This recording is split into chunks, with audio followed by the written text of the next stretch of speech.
കൈജു number 8 the കൈജു who defeats കൈജു എന്നു പേരുള്ള 2ാം എപ്പിസോഡിലേക്ക് സ്വാഗതം.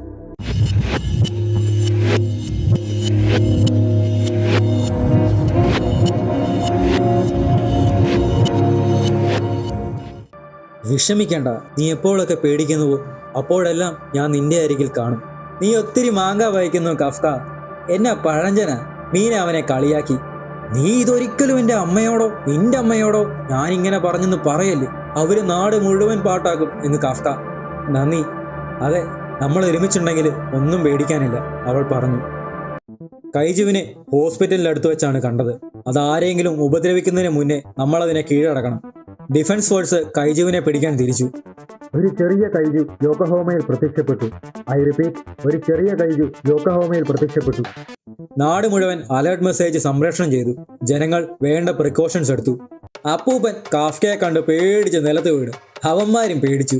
സെമ്പായി, ഇതൊരു തെറ്റിദ്ധാരണയാണെന്ന് കാണിക്കാം, അങ്ങേരെ ഒന്ന് ചിരിച്ചു കാണിക്കേ എന്ന് റെനോ. കാഫ്ക ചിരിച്ചു.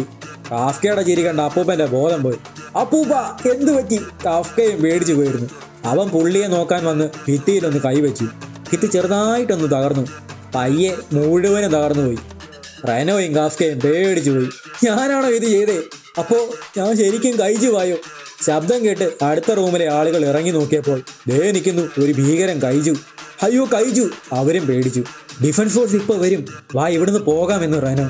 ആ ശരിയാ, ഞാനിവിടെ നിന്നാൽ ആകെ പ്രശ്നമാകും, ജനാല വഴി രക്ഷപ്പെടാം. അവൻ ജനാല തുറന്നപ്പോൾ ആ ഭാഗത്ത് ഭിത്തി തന്നെയാണ് തകർന്നു പോയി. ഞാനിത് ശ്രദ്ധിക്കേണ്ടതായിരുന്നു. എൻ്റെ ദേഹത്ത് ഇതെന്താ നടക്കുന്നേ? ആളുകളുടെ ശബ്ദം കേട്ട് റെനോ മുന്നേ ചാടി. കാഫ്ക പിറകെ. പക്ഷേ അത് നല്ല ദൂരത്തിലുള്ള ചാട്ടമായിരുന്നു. യോക്കോഹാമ സൗത്ത് ജനറൽ ഹോസ്പിറ്റലിൽ നിന്നും കൈജു രക്ഷപ്പെടുകയാണ്. ആളില്ലാത്ത സ്ഥലത്തേക്കാണത് പോകുന്നത്. എന്ത് കുന്തമ ഇവിടെ നടക്കുന്നേ? സെമ്പായി കൈജു ആയിരുന്നു. എപ്പം മുതല്? എങ്ങനെ? നിക്കേ, അങ്ങേര് ശരിക്കും കൈജു തന്നെയാണോ? ആ, പെട്ടെന്നൊന്ന് കൺഫേം ആക്കിയേക്കാം. ശരിക്കും ഇത് നിങ്ങൾ തന്നെയല്ലേ സെൻബായി? എനിക്കറിയാൻ മേലടാ. അപ്പോ അവന്റെ തലയിൽ ഏതാണ്ടൊക്കെ പുറത്തു വരുന്നു, നീരാളിയെ പോലെ കുറെ കാലുകൾ. ഇതെന്തുവാ, വല്ല സ്പെഷ്യൽ മോഡ് വേണോ എന്ന് റെനോ. എനിക്ക് അത് തന്നെയാണ് അറിയേണ്ടത്. അപ്പോൾ കാഫ്കയുടെ വായിൽ നിന്നും എന്തോ പുറത്തു വന്നു. അത് പെട്ടെന്ന് ചെന്ന് അവിടെ ഇരുന്ന് ഒരു പക്ഷിയെ പിടിച്ച് കഴിക്കാൻ തുടങ്ങി. ഇച്ചിക്കാവാ, നോക്കടാ, ഞാനൊരു പക്ഷിയെ ജീവനോടെ തിന്നിനടാ. അയ്യേ, എന്ത് വൃത്തികേടാ ഇത്. അപ്പോൾ ഉടനെ തന്നെ കാഫ്ക സാധാ കൈജു ഫോമിലേക്ക് വന്നു. ആ, ഞാൻ തിരിച്ചു വന്നല്ലോ. ഇച്ചിക്കാവ, ഒരു പ്രശ്നമുണ്ട്. ഇനി എന്നാ മുള്ള മുട്ടുന്നു? ഇപ്പോഴോ? പിടിച്ചു വെക്കാൻ നോക്ക്. അയ്യോ, ഈ ശരീരം അത് തന്നെ ചെയ്യുമെന്നാ തോന്നുന്നത്. പിടിച്ചു വെക്കാൻ പറ്റുന്നില്ല. ഇത് പ്രശ്നമാ. ഇത്രയും മുതുക്ക് പിടിച്ചിട്ടും പബ്ലിക്കായിട്ട് മുള്ളാനോ? അതിന് നിങ്ങൾ എതിരെ കൂടെ മുള്ളും. അതിനാവശ്യമുള്ള പാർട്സ് ഒന്നും കാണുന്നില്ലല്ലോ എന്ന് റെനോ.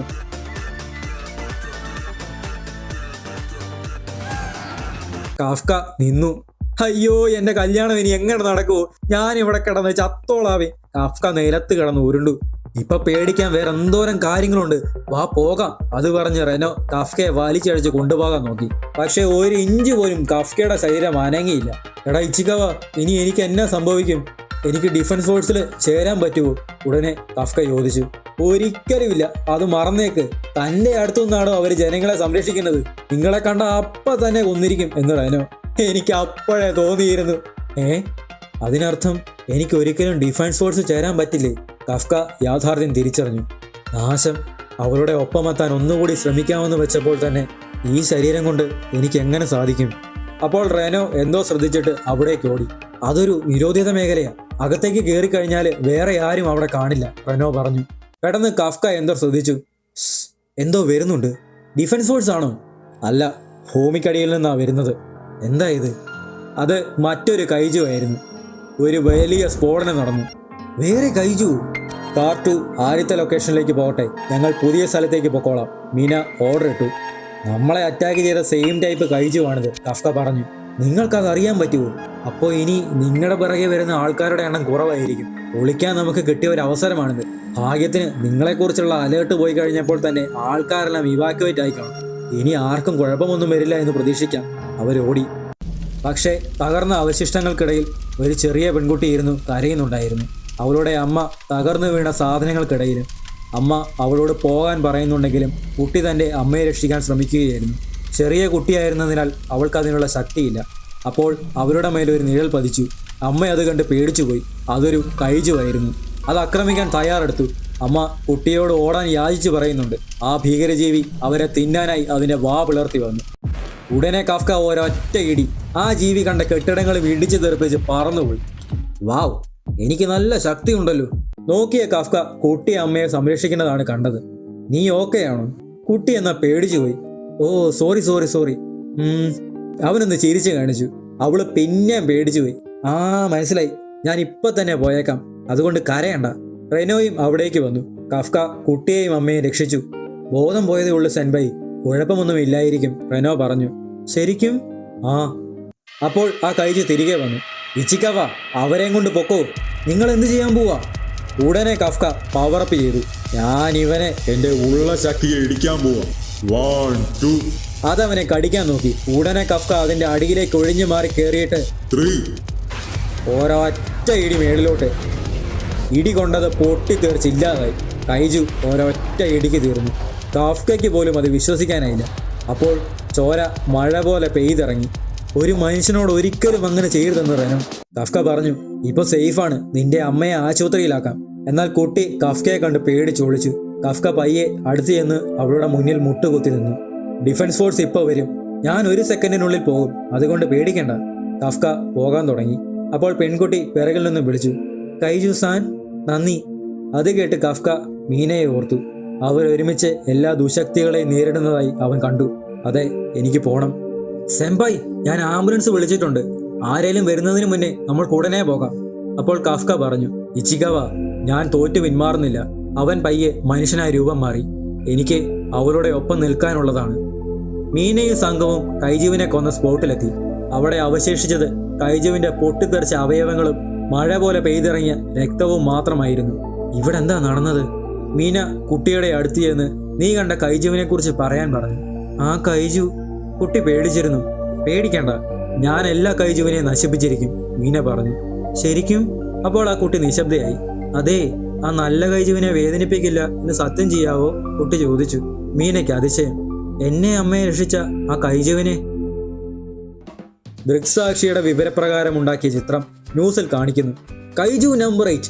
ഇതാണ് ഡിഫൻസ് ഫോഴ്സ് കോഡ് നെയിം നൽകിയ 8ാമത്തെ കൈജു. രക്ഷപ്പെട്ടു പോയ ആ കൈജുവിനായി ഡിഫൻസ് ഫോഴ്സ് ഇപ്പോഴും തിരച്ചിൽ തുടരുകയാണ്. ക്ലീനപ്പ് കമ്പനിയിലെ ആളുകളും ഈ ന്യൂസ് കാണുകയും ചർച്ച ചെയ്യുകയുമായിരുന്നു. റെനോ അവിടേക്ക് വന്നു. അവൻ ചിന്തിച്ചു, കാര്യങ്ങളെല്ലാം കൈവിട്ടു പോയല്ലോ. സംഭവം നടന്നിട്ടിപ്പോൾ 3 മാസമായി. ചരിത്രത്തിൽ ആദ്യമായി ഡിഫൻസ് ഫോഴ്സിൽ നിന്ന് രക്ഷപ്പെട്ട കൈജുവായി ചേട്ടായി മാറി. ഈ രാജ്യത്തുള്ള എല്ലാവരും അങ്ങേർക്ക് വേണ്ടി നോക്കി നടപ്പാണ്. അപ്പോൾ സൂപ്പർവൈസർ പറഞ്ഞു, ഇച്ചിക്കാവ, നിനക്കും കഫ്കയ്ക്കും കത്ത് വന്നിട്ടുണ്ട്. കഫ്ക നേരത്തെ സൈറ്റിൽ പോയി, അതുകൊണ്ട് ഇതവന് കൊണ്ട് കൊടു. ഓ, സമയമായല്ലോ എന്നൊരാൾ. കഫ്ക സാൻ എല്ലാ വർഷവും എക്സാം എഴുതുമായിരുന്നു, അതുപോലെ എല്ലാ വർഷവും ഞങ്ങൾ അങ്ങേരെ സമാധാനിപ്പിക്കും. അവരുടെ എക്സാം റിസൾട്ട് ആയിരുന്നു ആ കത്തിൽ. ഫസ്റ്റ് റൗണ്ട് പാസ്സായതിൽ അഭിനന്ദനങ്ങൾ. റെനോ അത് കഫ്കയ്ക്ക് കൊടുക്കാനായി ഓടി. പോകുന്ന വഴിക്ക് അവൻ കഫ്കയുടെ റിസൾട്ടും ഒന്ന് നോക്കി. അവനൊന്ന് പുഞ്ചിരിച്ചിട്ട് ഓടി. കിട്ടിയെന്നാ തോന്നുന്നേ. ഇത് പുള്ളിയുടെ ലാസ്റ്റ് ചാൻസ് അല്ലേ? ഇതെങ്കിലും കിട്ടിയാൽ മതിയായിരുന്നു. അങ്ങേര് എത്ര നാൾ കഷ്ടപ്പെട്ടതാ.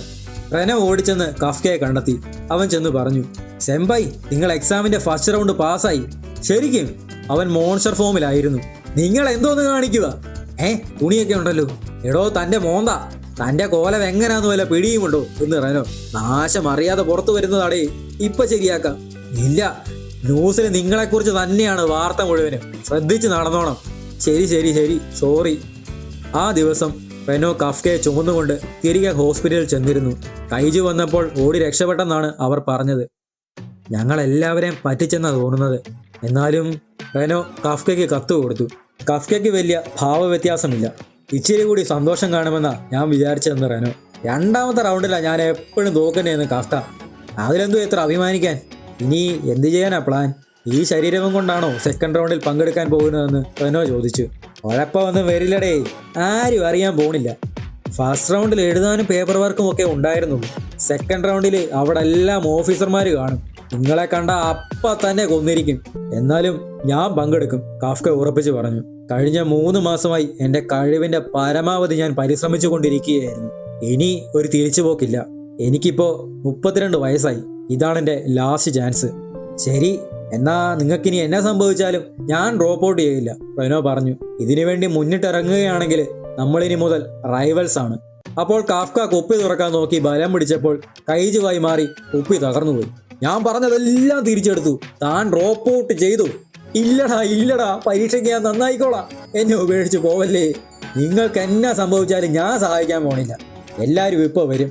താനൊന്ന് മര്യാദക്കിരി. അത് പറഞ്ഞ് റെനോ പോയി.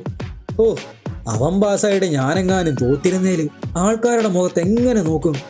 ഓക്കെ, എൻ്റെ റിവെഞ്ച് മാച്ചിന് സമയമായി. 10 ദിവസത്തിന് ശേഷം defence force selection test second round west Tokyo venue. കാഫ്കയും റെനോയും അവരുടെ കമ്പനി കാറിലാണ് ടെസ്റ്റ് നടക്കുന്ന സ്ഥലത്തെത്തിയത്. വാവ്, ഇതാണല്ലേ അപ്പോൾ ഡിഫൻസ് ഫോഴ്സ് താച്ചിക്കാവ ബേസ്. ഇത് നല്ല വലുതാണല്ലോ. റെനോയ്ക്ക് അത്ഭുതം.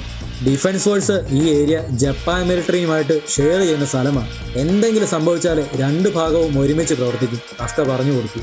നിങ്ങൾ ഇവിടെ വെച്ചെങ്ങാനും രൂപം മാറിയാൽ സെക്കൻഡ് റൗണ്ടിനുള്ളിൽ തന്നെ ചാത്തിരിക്കും എന്ന് റെനോ. അപ്പോൾ എക്സാമിനായി പല ആളുകളും വന്നു തുടങ്ങി. ഒരുത്തൻ അതിലേയും ഇതിലെ എല്ലാം കൂടി ഓടി വാമപ്പ് ചെയ്യുന്നു. പേടിച്ചിരുന്നിട്ട് കാര്യമില്ല, വാ പോകാം, കാഫ്ക പറഞ്ഞു. കിളവാ, നമ്മൾ ഇച്ചിരി നേരത്തെയാ, എന്നാലും വാ. ഞാൻ വിളിച്ച കേട്ടില്ലേ കിളവാ?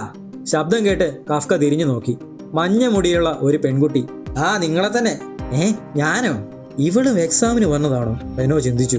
ഞാൻ കളവനൊന്നും അല്ല, 32 വയസ്സായതേ ഉള്ളൂ. കാഫ്ക കരിപ്പ്. അപ്പൊ നല്ല പ്രായമുണ്ടല്ലോ. ഉണ്ടോ? ആ, ഉണ്ട്. ആ തകരപ്പാട്ട നിങ്ങളുടെ അല്ലേ? എനിക്ക് എൻ്റെ കാറ് പാർക്ക് ചെയ്യണം, അത് അവിടെ നിന്ന് എടുത്ത് മാറ്റി. അവള് പറഞ്ഞു. അവിടെ പാർക്ക് ചെയ്യാൻ ധാരാളം സ്ഥലം ഉണ്ടായിരുന്നു. ഇവിടെ എന്തോരം സ്ഥലമാണ് കിടക്കുന്ന കൊച്ചേ. ഇന്നത്തെ എൻ്റെ ലക്കി നമ്പർ 5 എനിക്ക് ഇവിടെ തന്നെ പാർക്ക് ചെയ്യണം, അവള് പറഞ്ഞു. നിന്റെ ലക്കി നമ്പർ? ഈ കുരിപ്പിന്റെ പ്രശ്നം എന്നാ? നീ ഇങ്ങ് വന്നേ, ഈ യുവാവ് നിനക്ക് കുറച്ച് മര്യാദ പഠിപ്പിച്ചു തരാം. കാഫ്ക കരിപ്പ്. ആ ഉവ്വ, ഇത് ഞാൻ തന്നെ മാറ്റിക്കോളാം. അവൾ തൻ്റെ കോട്ടൂരി. അതിൻ്റെ ഇടയിൽ ഒരു സ്യൂട്ട് ഉണ്ടായിരുന്നു. അയ്യേ, എന്നാ നിന്റെ ഉദ്ദേശം? ഒരു കറുത്ത സ്യൂട്ട്. അത് പവറപ്പായി. അവൾ കാറിൽ പിടിച്ചിട്ട് അത് ഉയർത്തി, അതും ഒറ്റ കയ്യിൽ. കാഫ്കയും റെനോയും ഞെട്ടിപ്പോയി. എന്നിട്ട് കാർ എടുത്തവള് അപ്പുറത്തേക്ക് എറിഞ്ഞു കളഞ്ഞു. എൻ്റെ കമ്പനി കാറ്. നീ ആരാ? റെനോ ചോദിച്ചു. Examinee number 2016, ഷിനോമിയ കിക്കുറു. കൈജുവിനെ കൊല്ലുന്നതാണ് എൻ്റെ ഹോബി. ഓർത്തിരുന്നു. ഷിനോമിയ, ആ പേര്. കിളവ, നിങ്ങൾക്കൊരു കൈജുവിൻ്റെ മണമുണ്ട്.